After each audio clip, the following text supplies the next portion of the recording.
Welcome. My name is Master Yao. Welcome back to the Chronicles of Master Yao. I hope you're doing good this day.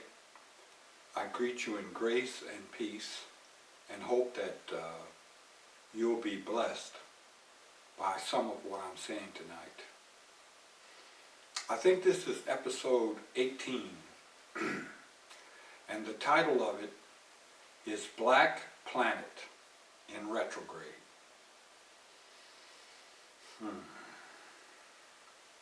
The black planet, black society today is, so to speak, in retrograde, and some forecasts predict a gloomy outlook.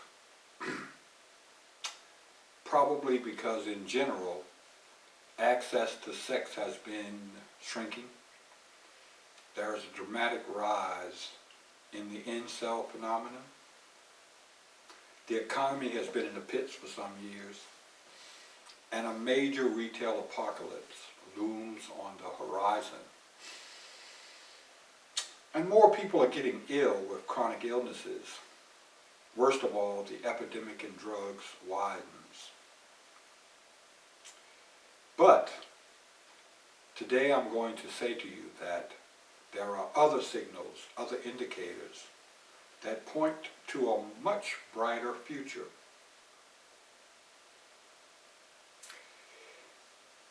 You could say that there are shifts taking place in relationships and finance, sort of unexpected. And most of this has to do with the upcoming millennial generation.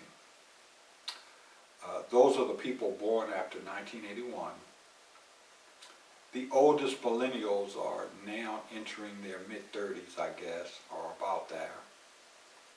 And there's something happening here that I think a lot of social pundits have overlooked.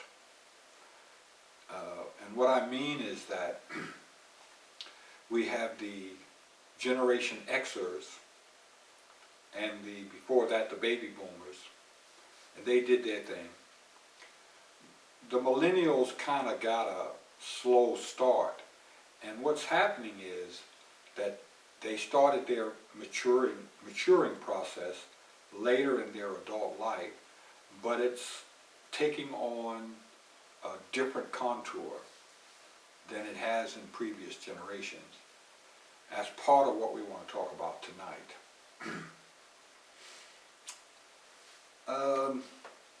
The millennial generation, when they were coming into their adult phase,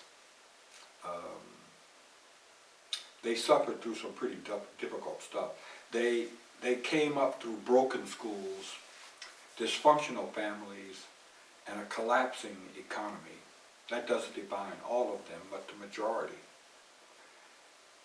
And I guess, ironically, we can say that the severe nature of the current social situations that they are now exposed to is part of the reason that these forces are being generated that are sort of swinging the pendulum back the other way, that are indicating some good financial situations coming and a better outlook for the relationship scenario.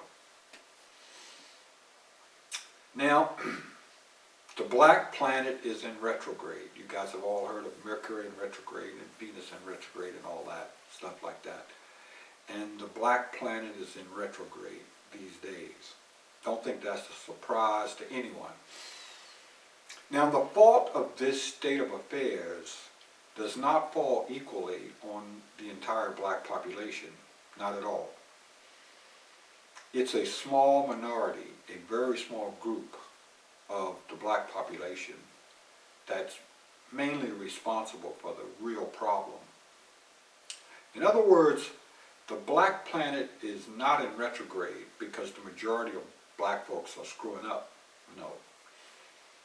It's about 12 to 14% of men and women who are on the bottom of the spiritual pyramid. In other words, the least spiritually developed and mature people who really are screwing up so bad that they are dragging the entire rest of the population into a state of regression. Now, we can't hang everything on this 12%, but you're going to see why I make this claim, and why that also makes it possible for certain solutions to come into being, for certain solutions to happen, that if the entire population were involved, wouldn't be possible. So who are these a-holes? These 12 to 14% of people, you know, dragging the entire society into chaos and whatever. And what is the dynamic surrounding this? To answer that question, we have to go back a few episodes to episode 14 that talked about sexual access, why it changes, and what percent of the population has access to sex.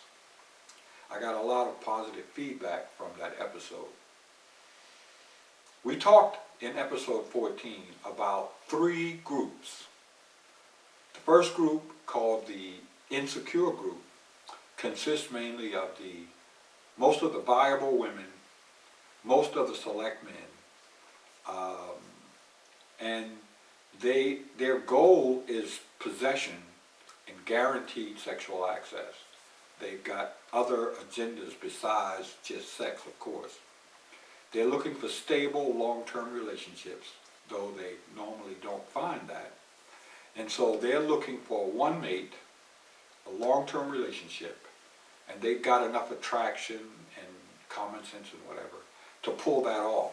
So you got this insecure group who don't really want to be out there in the general population. So they're trying to find a mate, get them out of the herd, and boom, stay with that.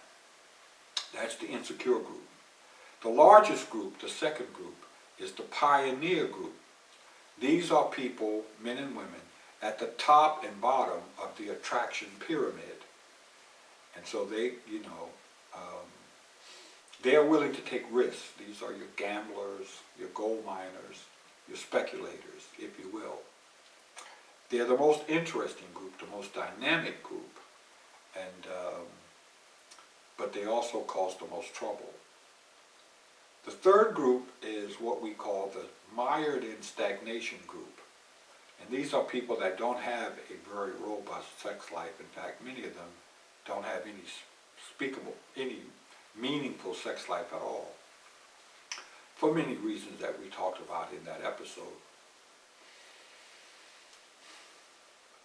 So what you're going to see is that about 8% of single black men are responsible for most of the negative progress and most of the mayhem in society.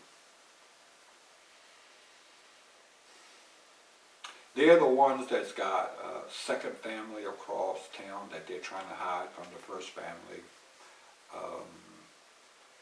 And they're the ones that, just pick up and leave the woman, after she's had a couple of kids, and the next thing you know, you hear about them over here doing X, Y, and Z. Typically, this small group of men are the main ones with multiple children by different mothers, and, they're not really taking care of them. When we talked about the pioneer group in episode 14, we talked about the fact that it consisted of a lot of toxic women, most of the non-select men, a lot of them, and a small group of select men. And it's these small group of select men in the pioneer group that's causing all the trouble. These are the guys here that's responsible for a lot of messing up. And they are really causing most of the problems that are attributed to the entire black male population.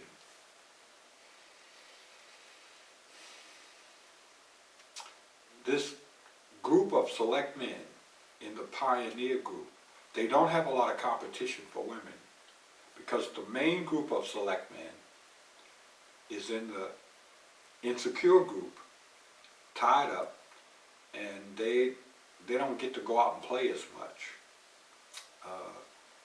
They're the ones who are looking for something. They don't want to take as much risk.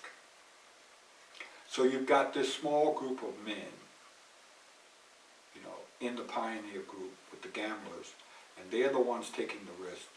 And they don't have a lot of competition because the majority of the men in this pioneer group are non-select men. And basically, the select men who choose this,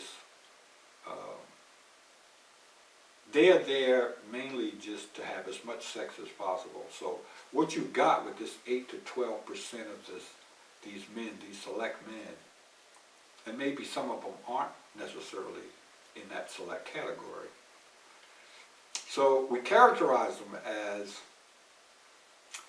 age 16 to 45. Basically, their occupation, their real occupation, is to bed as many toxic women in the pioneer group as they can.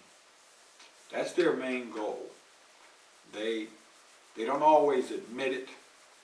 They sometimes try to polish it up, this, that, and the other. And maybe to some extent, they're not necessarily making it a conscious decision to do this, but that's how it ends up playing out in their life. They typically father from 5 to 12 children during this time period. That's a lot of kids. And worst of all, they generally don't take responsibility for them. In some cases, nothing at all. This 8% of the men are responsible for the majority of the negative womb imprints to young teen girls. You know, they did this when they were teens or as young adults. So not only are they, you know, having all of these multiple children that they're not responsible for, they're also the ones who gave these negative imprints to a lot of the teen girls. They are the reason behind a large percent of the abortions and miscarriages that go on every year.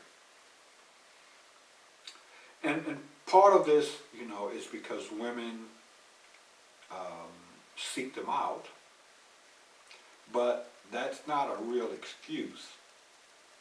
It's true, women will often cheat on their husbands from the insecure group and the mired in stagnation group, seeking out these pioneer men, you know, because they don't have a lot of scruples and they know, you know, what they're getting.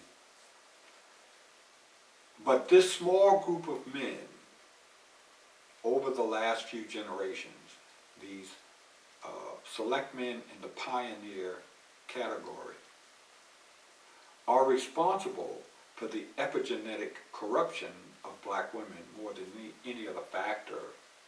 Of course, you know, racism, poverty, all these other kinds of things, religion, contribute. But more than any other factor, over the last 150 years, it's the men who fit into this particular specific category who are mainly responsible for the epigenetic corrosion black women are suffering from today. You might say they are the father of the toxic black woman. Not a good thing. And you can almost see how one generation of men who are in this 8 to 12% of what we could call hazardous men, how they make things really bad for the generation of men that follow them with the next group of women who grew up without fathers, or at least functional fathers. Now, on the other side of the field, we have about 12 to 15% of single females, and these females account for 50 to 60% of the troubled and unplanned children who don't have the support of a strong relationship. And so some kids are born outside of marriage, right? But their mothers have education, have a decent income, but most importantly, they're committed to taking care of the kids, caring for them, this, that, and the other. And so we're not talking about those kids. With this group of women, their kids end up becoming what we call broken kids, the ones that didn't get cared for. Their mothers are not psychologically prepared to raise them because they themselves weren't properly raised. And because the mothers tend to be very attractive at the top percentile of the attractive group of toxic women, they tend to be able to get their way. And they tend to have less concern for their children.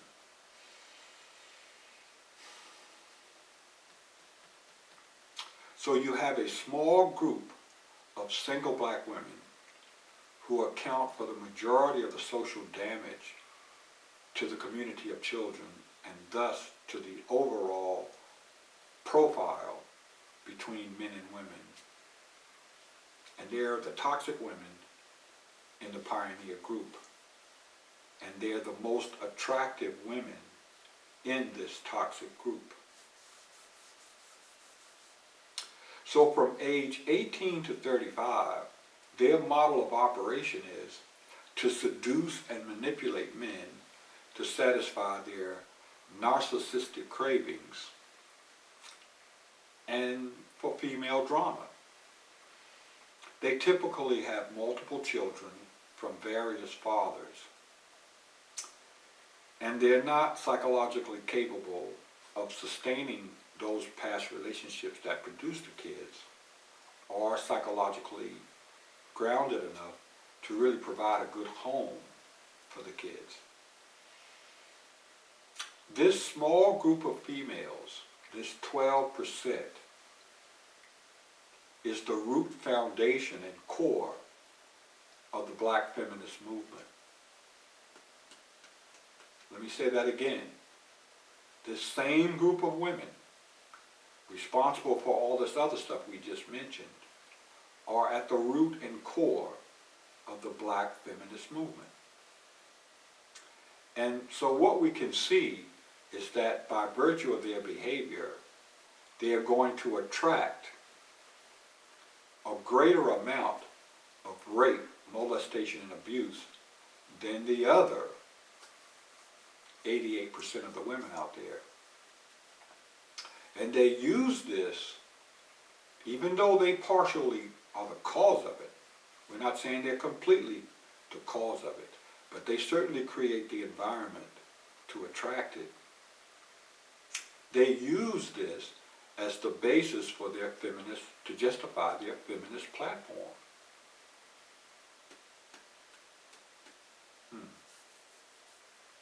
As toxic women, of course, they refuse to take accountability, and they promote form, the appearance and presentation of things, over function. And this pervades their life. They promote infidelity by constantly seeking to attract the men mated to other women who are less attractive.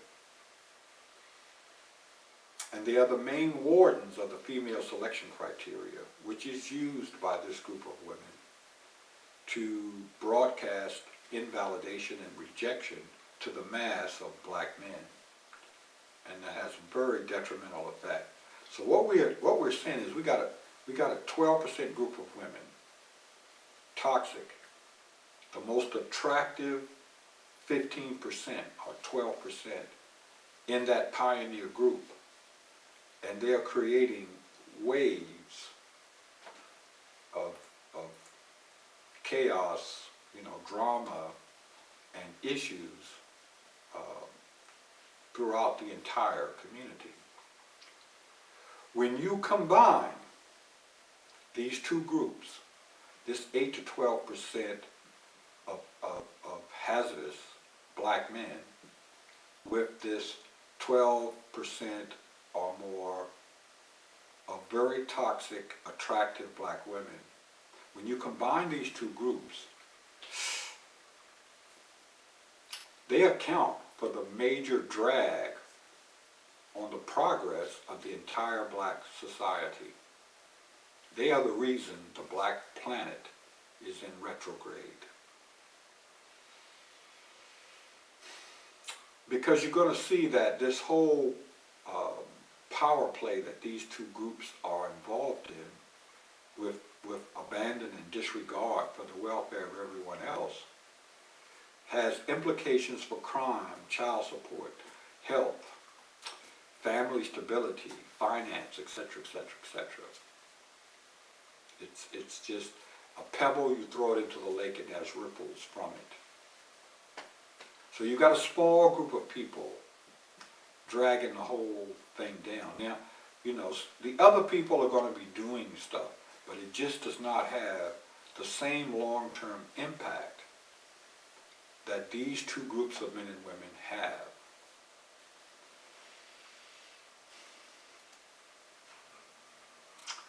But, I mean, this is not new. This has been the case in the black culture for as long as I can remember, and as long as I can, there are records and historical data to support it.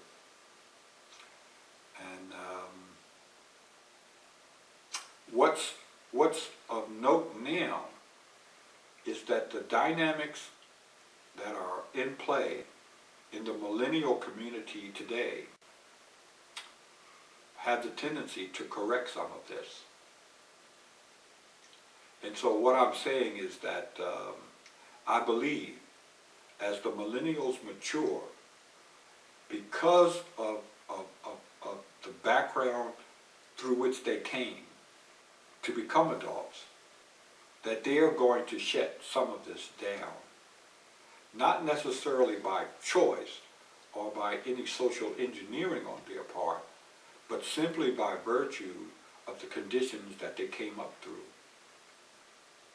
And at first glance, it would seem that the millennial males are the least prepared group of males since slavery. And, when you look at the start of their adult life, most millennials today rejected adulthood. And basically they pretended the real world was not real. I mean, they covered their eyes with social media screens and video game screens, and they buried their heads in the sand, more or less, and really kind of hoped that reality would go away, They did not want to face it. And you can kind of understand, based on what's happening these days, student loans, all that kind of stuff like that. Many of them refuse to move out of their parents' house, And when most of these young black females, who are the millennial generation, when they first became adults, what they first occupied themselves doing was embracing this celebrity culture and not really facing their own reality.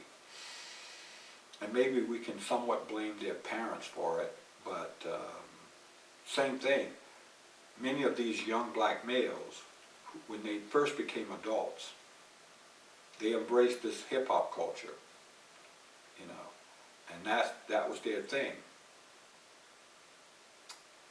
But these fantasies that the millennials first embraced when they first became adults were short-lived. Because you can't avoid reality forever.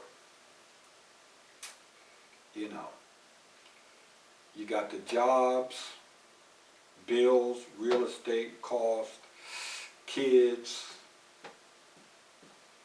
all that kind of stuff. After a while, it catches up with you. And for many of the millennials, they started out with support systems, mainly parents, grandparents, the state, whatever. And so they didn't have to rely on their own finances and their own emotional stability to make it. They had crutches. But these support systems often failed. People got cancer and died, or their parents got sick and needed care themselves, or they had kids, or, you know, so things happened to push them out there into the world, and they had to face it, you know.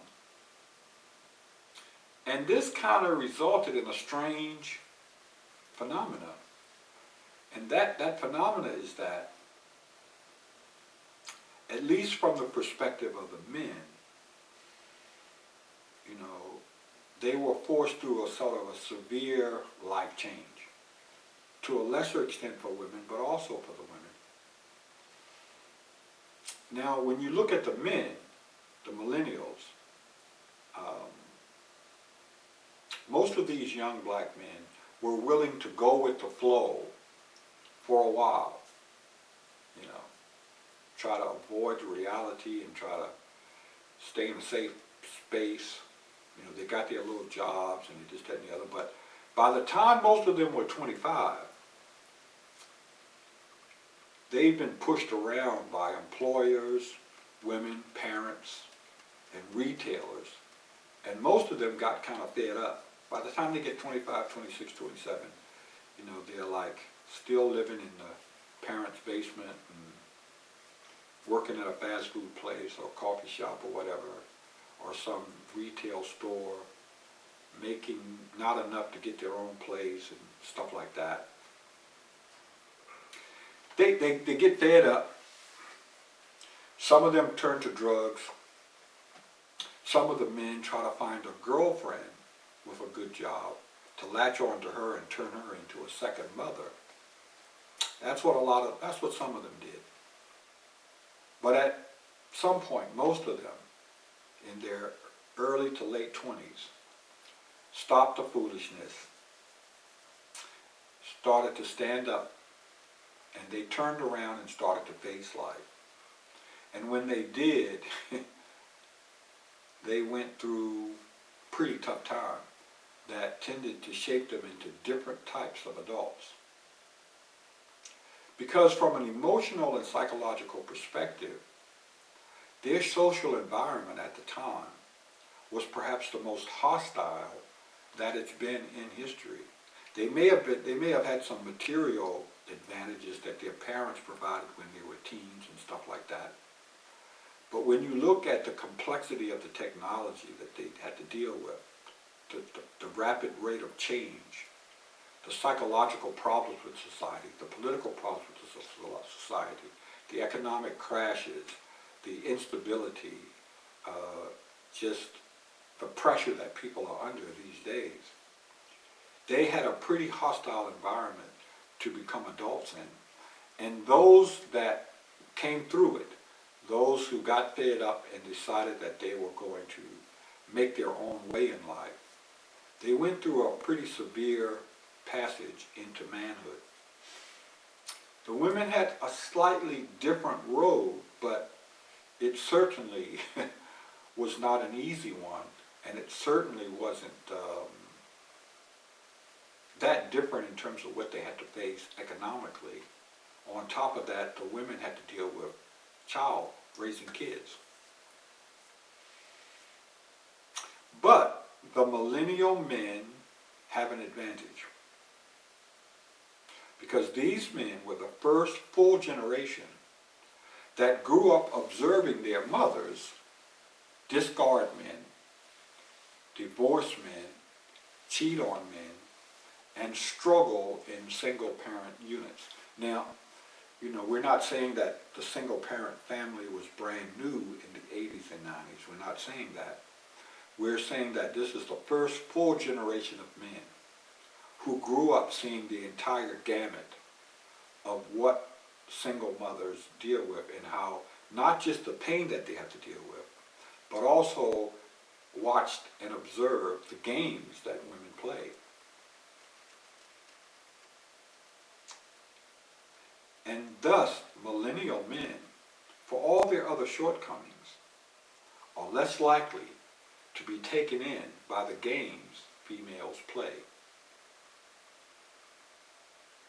And thus, for many of them, marriage is something they probably won't choose because they watch this whole thing play out via their mothers and sisters.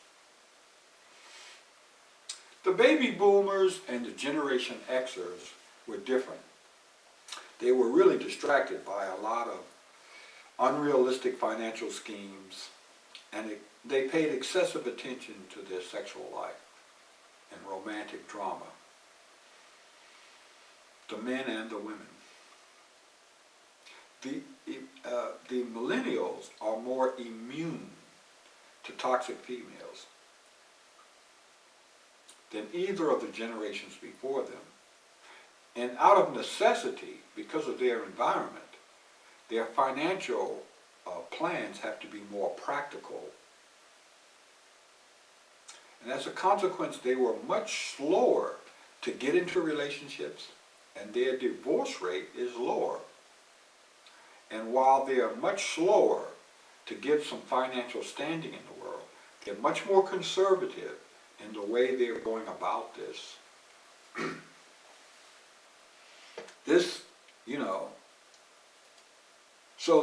What we're saying is they got off to a real slow start.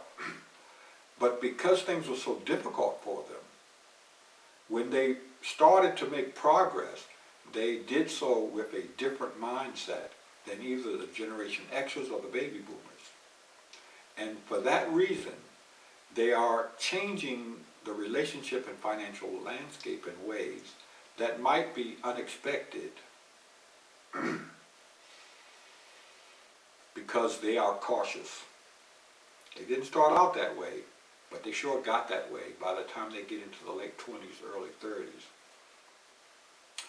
And as the millennial generation matures, I believe the numbers of these two detrimental groups that we just talked about, this 8% of really negative men and this 12% of really toxic, attractive women, I believe the numbers of those two groups are going to be reduced, are going to shrink, as a consequence of the overall shifting dynamic of the millennials as they mature.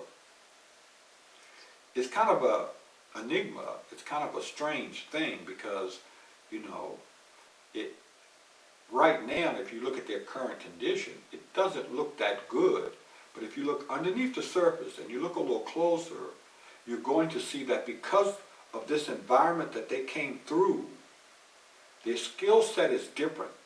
They were forged in a different refinery, and they're turning into different adults with different levels of skills than either of the generations before them. And I believe that the shift that's shaping up now, that's happening now in the young millennial generation, if it continues to progress and it remains long enough, some other social movement doesn't come along to disturb it, I believe that it's going to correct some of the problems in black culture. Yes, the black planet is in retrograde. And tonight we've given you sort of a status report of the baby boomer generation, the Generation Xers, and the millennials, the people born after 1981. And my prediction, based on everything that I'm observing, is that there's a shift in progress, that the millennials have gone through the fire, and some of them still are. But as this generation is maturing into their 30s, something good is happening in that their passage alone has caused them to become different individuals from any generation before them. So I'm seeing this shift taking place in black culture and, ramifications in the general culture, actually. And I think it's going to have some positive implications for relationships and for finances. The other reason that I believe this is because I'm following the natural cycles, spirit cycles, nature cycles, social cycles that are natural. And that's telling me also that a shift is in progress, because I'm seeing certain indicators changing. And one thing very clear is something called the star cycle. It's a 400-year cycle that most nations, races, institutions, religions, and whatever are governed by overall. And when I look at that cycle, there's a major shift has just occurred in that cycle, and I believe that it's going to have like an echo effect into the population. So when the cycle changes and it creates this energy pattern, normally that society follows it or is carried along in the wake of it. And the star cycle has just shifted. So I believe that's going to change some things. So this discussion tonight sets the stage for our next few episodes. And in some of those episodes, we're going to be talking about black men. And we've already had a discussion of black women. And so now we're going to be talking about black men. And, we're going to talk about the world view of the black men. Some that have it, some that don't have one. And who is shaping that worldview. We're going to be talking about some of the cancers that are eating at the heart of black men. Conversations a lot of people are uncomfortable with. And we're going to be talking about why some men are just successful anyway. They're successful in business, successful with the ladies, successful in life, enjoying their life, in spite of the fact that they're living in the underworld and they're navigating through it. How are they doing that?